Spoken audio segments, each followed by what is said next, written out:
Praise lord అందరికి. మన నజరేయుడైన యేసుక్రీస్తు నామం పేరిట మీ అందరికీ వందనాలు. మరి దేవుని కృపను బట్టి సాక్ష్యాన్ని పంచుకోవడానికి మరి మీ ముందుకు రావడాన్ని బట్టి నేను ఎంతగానో సంతోషిస్తున్నాను. దేవుడిచ్చిన ప్రతి ఒక్క విధమైన సాక్ష్యం అది మేలైనదే మనకు. అయితే మరి అన్యుల్లో మరి ఇతరులలో దేవుని ఎరగని ప్రజలలో మనం చూడవచ్చు ఏంటి అంటే, మా చెల్లె చనిపోయింది, లేదా మా అక్క చనిపోయింది, లేదా మా తల్లిదండ్రులు ఈ విధమైన యాక్సిడెంట్స్ లో చనిపోయారు, మరి ఈ రోగంతో వాళ్ళు చనిపోయారు, వీళ్ళు చనిపోయారని సాక్ష్యం ఇవ్వడం మనం చూస్తుంటాం. కానీ క్రీస్తునందున్న మనము దేవుని కృపను బట్టి అనేక సమస్యలు మన జీవితంలో ఎదురైనప్పటికీ కూడా వాటన్నింటినీ జయించి ముందుకెళ్ళడానికి దేవుడు ఎంతగానో మనల్ని ప్రోత్సాహపరుస్తూ ముందుకు నడిపిస్తాడు. ఆయన సిలువలో మన కొరకు కార్చిన రక్తం, మరి అలాగే మన కొరకు చెల్లించిన వెల, మరి తన శరీరము తన రక్తము అంతా మన కోసం ధారపోసి తన జీవితాన్ని త్యాగం చేసిన వాళ్ళు ఎవరైనా ఉన్నారంటే అది ప్రభువైన యేసుక్రీస్తు మాత్రమే అని మనం గ్రహించాలి. అయితే మరి ఈ యొక్క సాక్ష్యం పంచుకునే కంటే ముందు మరి నేను ఒక వచనాన్ని చదవడానికి నేను ఇష్టపడుతున్నాను. దయచేసి గమనించవలసిందిగా మనవి. 1 కొరింథీయులకు రాసిన పత్రిక 2వ అధ్యాయము 4వ వచనం. 1 కొరింథీయులకు రాసిన పత్రిక 2వ అధ్యాయము 4వ వచనము. మీ విశ్వాసము మనుష్యుల జ్ఞానమును ఆధారము చేసుకొనక దేవుని శక్తిని ఆధారము చేసుకొని ఉండవలనని నేను మాటలాడినను సువార్త ప్రకటించినను. Praise the lord. మరి ఒక వాక్యం మనం గమనిస్తే, మీ విశ్వాసము మనుష్యుల జ్ఞానమును ఆధారము చేసుకొనక. మనం చాలా సార్లు మనుషుల జ్ఞానమును బట్టి మన జీవితంలో నడుస్తూ ఉంటాం అన్నమాట. మరి ఒక్కొక్కరు ఒక్కొక్క విధాలుగా మాట్లాడుతూ ఉంటారు. మరి మనం ముందుకెళ్ళడానికి మనుషుల మాటలను బట్టి మనం ఎన్నోసార్లు కన్ఫ్యూజన్ కి గురై మరి ఎన్నో విధమైన నష్టాలు మనం చూస్తుంటాం. కానీ దేవుని శక్తిని కనుక మనం ఆధారం చేసుకున్నట్లయితే ఏ విధమైన అద్భుతాలు జరుగుతాయో మరి నేను నా జీవితంలో జరిగిన ఒక సాక్ష్యాన్ని నేను పంచుకోవాలని ఆశపడుతున్నాను. అదేంటి అంటారా, మరి మేము మా వివాహం అయిన తర్వాత కొన్ని రోజుల వరకు మాకు సంతానం అనేది మాకు ఇష్టం లేక మేము ఆపుకోవడం జరిగింది అనమాట. అంటే మాకు ఏ విధమైన ఆధారం లేదు, మమ్మల్ని మేము పోషించుకునే స్థితిలో లేము. అంతకంటే ముందు మరి భయంకరమైన సాక్ష్యాలు ఉన్నాయి. మరి ముందు రానున్న రోజులలో అవన్నీ కూడా మేము పంచుకోవడానికి ప్రయత్నిస్తాం. అయితే మరి ఈ యొక్క సాక్ష్యము కూడా మా జీవితంలో ఎంతో విలువైనది. పిల్లలు లేని వాళ్ళ కోసమైనా, మరి పిల్లలు పుట్టిన తర్వాత వచ్చే సమస్యల విషయంలో అయినా దేవుడు మీ జీవితంలో కూడా కృప చూపించాలని ఒక వాక్యాన్ని ఈ యొక్క సాక్ష్యాన్ని పంచుకోవడం జరుగుతుంది. అయితే మేము మా జీవితంలో మేము పిల్లల్ని కొన్ని రోజుల వరకు మేము వద్దు అనుకున్నాం. ఎందుకంటే ఫైనాన్షియల్ గా మాకు ఎలాంటి సోర్సెస్ లేవు. కొంచెం మేము సెటిల్ అయిన తర్వాత పిల్లల గురించి ఆలోచిద్దాంలే అని మరి మేము లోకానుసారంగానే మేము ఆలోచించి మేము ఆగి ఉన్నాం అనమాట. కానీ ఈరోజు ఈ లోపు మరి దుష్టుడు ఊరుకుంటాడా చెప్పండి? అనేకులని మరి మాకు పిల్లల విషయంలో అనేకులని రేపి మరి మీకు పిల్లలు లేరు అని అవమానించడం జరిగింది అనమాట. నాకు బీటెక్ ఎడ్యుకేషన్ అయిపోయిన తర్వాత దేవుడు నాకు మంచి ఉద్యోగం అనుగ్రహించి ఉన్నారు. అయితే 2 years అవుతుంది, మరి ఇంకా వీళ్ళకి పిల్లలు కావట్లేదు అని చెప్పి ఆటుపోటు మాటలు, అదే సూటిపోటి మాటలు అంటారు కదండి, అలా మాటలతో మమ్మల్ని వేధించడం. మరి అలాగే మరి మేము కూడా ఇంకా మరి దేవుని దగ్గర అడిగి మరి సంతానం విషయంలో మరి 3 గంటలకి ప్రార్థన చేసినప్పుడు దేవుడు అద్భుత రీతిగా మాకు గర్భఫలం అనుగ్రహించున్నారు. అయితే 3 గంటల నుండి మరి 4:30 వరకు మేము ప్రార్థన చేస్తున్నాం. ఎవరైతే మమ్మల్ని నిందించినారో, ఎవరైతే అపహాస్యం చేసి ఉన్నారో మరి వాళ్ళందరినీ బట్టి మేము ప్రార్థన చేయడం అయితే జరిగింది. అయితే దేవుడు ఒక్కొక్క శ్రమని అనుమతించి మరి శత్రువులను లేపినప్పుడు ముఖ్యంగా వాళ్ళ కోసం మనం ప్రార్థిస్తే వాళ్ళు మారుతారు. ఇప్పుడు దేవుని కృపను బట్టి వాళ్ళందరూ కూడా రక్షణలోనికి రావడం జరిగింది అనమాట. అయితే మాకు సంతానం లేదని అనడంతో మరి మేము దేవుణ్ణి అడగడంతో మాకు దేవుడు గర్భఫలం ఇచ్చున్నారు. మీకు కుమారుడు అనుగ్రహిస్తాడు, మరి అతనికి యోహాను అని పేరు పెట్టదు అన్న వాక్యం ద్వారా మరి దేవుడు మాట్లాడడంతో మేము విశ్వాసంతో ఉన్నప్పుడు దేవుడు గర్భఫలం అనుగ్రహించి ఉన్నారు. మరి ఇంతవరకు బాగానే ఉంది. మరి ఎగ్జాక్ట్ గా మాకు పుట్టిన కుమారుడు ఈస్టర్ డే, రిజరక్షన్ డే అనేకులు ప్రపంచవ్యాప్తంగా ప్రార్థిస్తున్న దినాన దేవుడు మా గర్భఫలాన్ని ఈ భూమి మీదకి తీసుకొని వచ్చి ఉన్నాడు.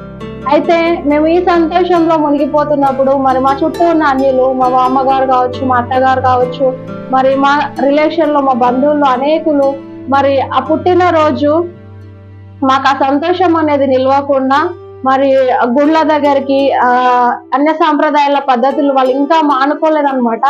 అయితే ఆ సాంప్రదాయాలను అనుసరించి మరి వాళ్ళందరూ వెళ్ళి కుమారుని నక్షత్రం ఏంటి, పుట్టిన గడియ ఏంటి అన్న దానిపైన ఏదో చూపించి ఉన్నారంట. మరి చూపించినప్పుడు ఈ కుమారుడు మీ ఇంటికి నష్టం తెస్తాడు అని చెప్పి ఆ పంతులు గారు చెప్పడం జరిగిందంటండి.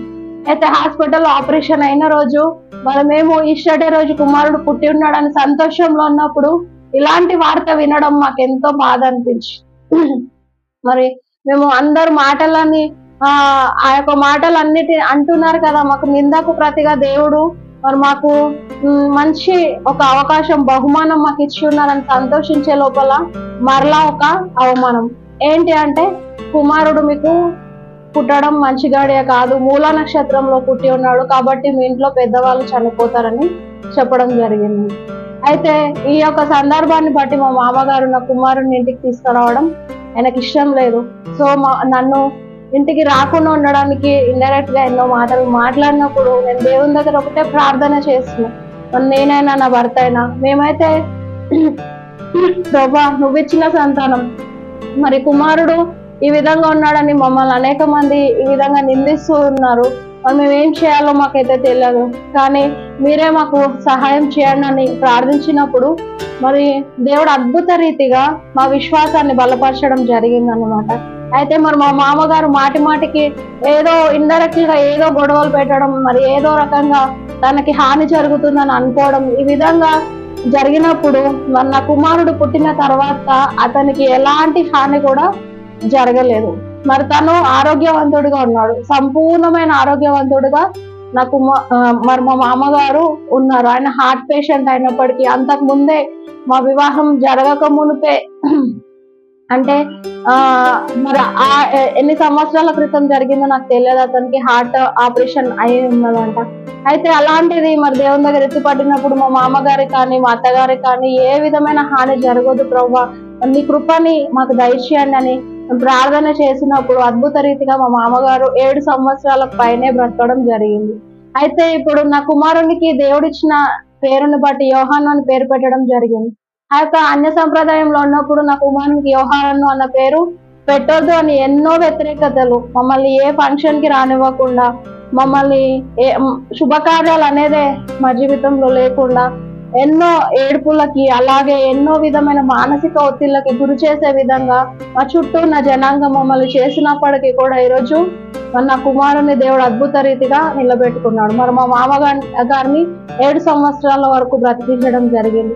మరి మీరు ఈ యొక్క వీడియో చూస్తున్నప్పుడు ఎడిటింగ్ కావచ్చు, దీనికి ఉన్న నాలెడ్జ్ అంతా కావచ్చు, మన కుమారుని దేవుడు వాడుకుంటున్నాడు. ఇది మీరు గమనించవలసిందిగా కోరుచున్నాను. ఎందుకంటే ఇది సంతోషిస్తున్నాను, దేవుడు తన సేవలో ఏ విధంగా వాడుకుంటున్నాడని. మరి మేము కుమారుని గర్భఫలం మరి మేము అడిగినప్పుడు మేము ఒకటే అనుకున్నాం, నాకు కుమారుడు పుడితే నీ సేవకి ఇస్తాను ప్రభా అని చెప్పి మరి మేమిద్దరం తీర్మానం తీసుకోవడం, దాని ప్రకారంగా మేము ముందుకెళ్ళడం జరిగింది. మరి మేమంతా పాస్టర్స్ ఫ్యామిలీలో నుండి వచ్చిన వాళ్ళం కాదు, సేవకుల బ్యాక్గ్రౌండ్ మాకు ఏమీ లేదు, అన్య సాంప్రదాయ పద్ధతుల్లో నుండి మేము దేవుని తెలుసుకొని దేవునికి దగ్గరవుతూ ఉన్నవారం. ఆయన ఒక ఉచితమైన కృపను బట్టి దేవుడు మమ్మల్ని మా ప్రతి బలహీనతని కూడా తీసేస్తూ దేవుని కోసం బలంగా మమ్మల్ని ముందుకు నడిపిస్తూ వాడుకుంటున్నాడు.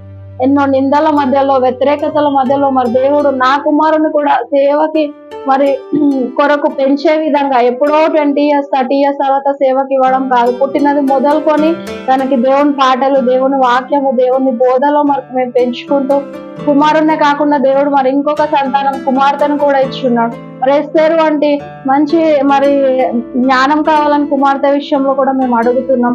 అయితే మరి ఇద్దరు కూడా మరి పరిపూర్ణ ఆరోగ్యవంతులుగా ఉండడమే కాకుండా వాళ్ళు దినదినం వాళ్ళు పెరుగుతున్న కొద్దీ మాకు బ్లెస్సింగ్ గా మారుతున్నారు. మరి దేవుడు ఏ విధంగా మరి మారుస్తాడనేది ఒక వచనం ద్వారా మనం మన విశ్వాసం మనుషుల జ్ఞానం ఆధారం చేసుకోనకుండా ఉండాలని, మన విశ్వాసము మనుష్యుల జ్ఞానం ఆధారం చేసుకొనక దేవుని శక్తిని ఆధారం చేసుకొని ఉండవలనని నేను మాట్లాడినను, సువార్త ప్రకటించినను. దేవుని శక్తిని బట్టి, దేవుని యొక్క శక్తిని బట్టి మన విశ్వాసం ఉండాలని మరి దేవుడు కోరుకుంటున్నాడు. ఆయన శక్తి ముందు మనుషుల జ్ఞానం వ్యర్థం. ఆయన పైన మనం విశ్వాసం ఉంచితే మనకున్న సమస్యలన్నీ కూడా మనకు సమస్యలుగా అనిపించవచ్చు, కానీ దేవునికి అవి ఎంత మాత్రం కూడా సమస్యలు కాదండి. హల్లెలూయా.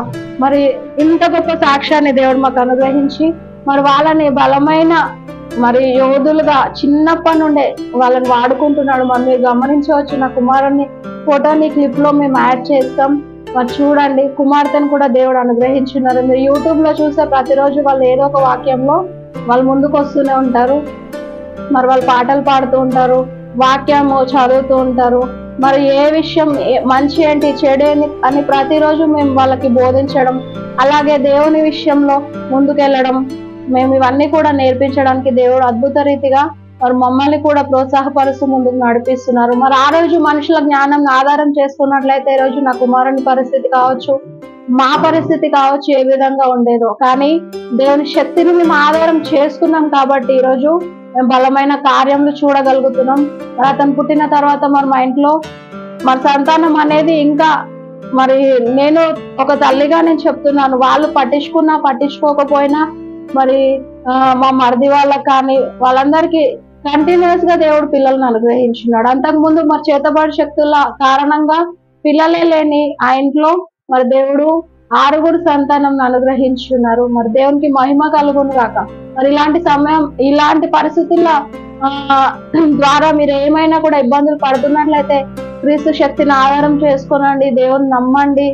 ఏ విషయంలో ఏ శ్రమ వచ్చినా దేవుడు విడిపిస్తాడు. మనుషుల నిందలకి, మనుషులు చేసే మరి ఎలాంటి ఇబ్బందికరమైన పరిస్థితినైనా లక్ష్యము చేయకుండా దేవుని శక్తిని ఆధారం చేసుకొని ముందుకు వెళ్ళవలసిందిగా మనవి చేస్తున్నాను. ఈ యొక్క వాక్యాన్ని బట్టి దేవునికి మహిమ కలుగును గాక. ఈ సాక్ష్యం దేవుడు మరింతగా ఆశీర్వదించి అనేకులకు మరి దీవెనకరంగా మార్చుకొనును గాక. Praise the lord.